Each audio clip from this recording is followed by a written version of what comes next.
சிவகங்கை மாவட்ட மானாமதுரை அருகே கால்வாய் உடைந்ததால் வீடுகளுக்குள் தண்ணீர் புகுந்துள்ளது. அதனை அண்மை செய்தியாக பார்த்துக் கொண்டு வருகிறோம். இதுகுறித்த முழு விவரங்களை வழங்க செய்தியாளர் பாபு சரவணன் நம்மோடு இணைப்பில் காத்திருக்கிறார். பாபு சரவணன், வணக்கம். விவரங்கள் என்ன? வணக்கம் நவீனா.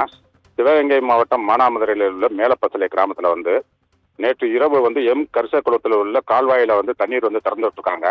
அந்த கால்வாயில உடைப்பு ஏற்பட்ட காரணத்தினால மேலப்பசலை கிராமத்தில் உள்ள ஒரு 10க்கும் மேற்பட்ட வீடுகளில் தண்ணீர் மூழ்கியது. இரவு முழுவதும் அவங்க தண்ணீரை வெளியேற்றுவதற்கு தட்டு பாத்திரங்களை வைத்து வீட்டில் இருந்து தண்ணீர்களை வெளியேற்றினர். அதன் பின்பு இரவு தூங்க முடியாத காரணத்தினால அருகில் உள்ள சர்ச்சில் அவங்கள தங்க வைக்கப்பட்டுள்ளனர்.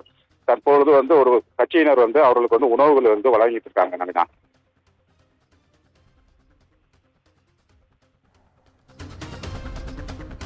தகவல்களுக்கு நன்றி பாபு சரவணன்.